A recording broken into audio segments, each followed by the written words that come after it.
Jo Kenya 125 nigi mwandu modhuro maloyo atamalo 77 mag jo Kenya mamoko kaluwore gi lipot mogol mamulo pogruok e kind joma nigo kod joma ochando e pacho ka. Lipodno ma bende ong'iyo sekta mar thieth gi somo dwaro ni piny owacho mondo omed keto maino e neno ni chenro mag sekta no ochopo ne jopiny duto maonge dok chien. Jalieta nigi ler mathoth. En lipot moyangi gi mor kod ilo. Kata kamano, gima nie lipodni okel mor e chuny ahinya ni mar pogruok e kind joma omew kod joma yutogi ni piny ni malo. 46% mar jo Kenya duto odak e dhier malalala kata dhier maratego malich. Dhier makopimni to demoni nindo. Pogni bire weche mopogore opogore. Nweng'o mag pesa ma dhano yudo, joma chamo pesa matin ema ng'eny modhuro, jok mamuko sara ema ng'eny. Midhiero mag pogruok e kind oganda jo Kenya ni bende oyang ni nyisore kokalo yore mopogore moting'o nyaka uchumi mar piny. Economies run on two things: production and consumption. If there are no consumers, if there's no purchasing power to the majority, even the producers themselves, they get a drought.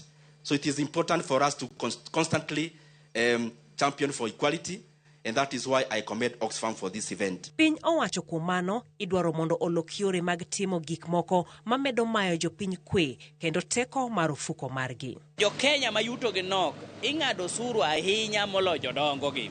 Iyudo ka jodongo gi ong'e yore mag yepogo osuru gi.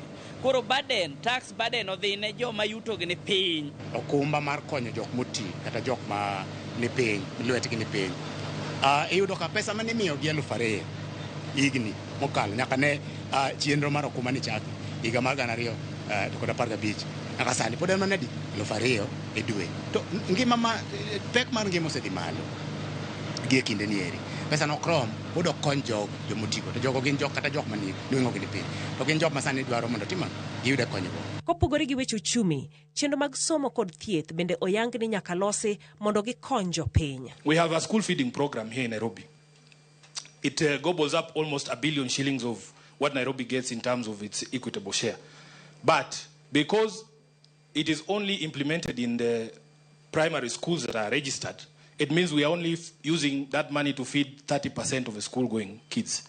We have had a conversation with the governor of Nairobi from the time he was elected. In fact, it was a campaign promise that this school feeding program has to be extended to the up-bed schools because those kids also deserve that meal. Onge yen.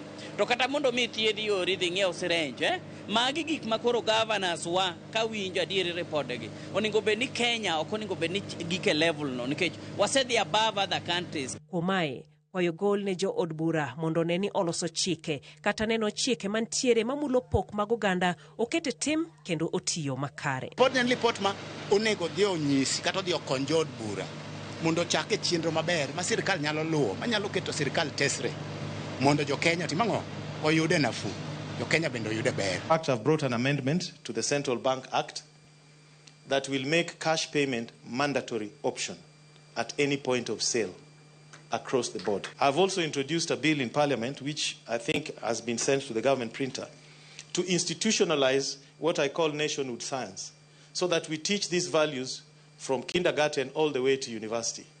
The values under Article 10. Piny owacho nigi ting' maduong' mar duoko kwan jo Kenya mayuto gi ni piny ka kwayo ogol mondo pek mar osuru oket ne jogo momew ahinya moloyo jogo mayuto gi ni piny.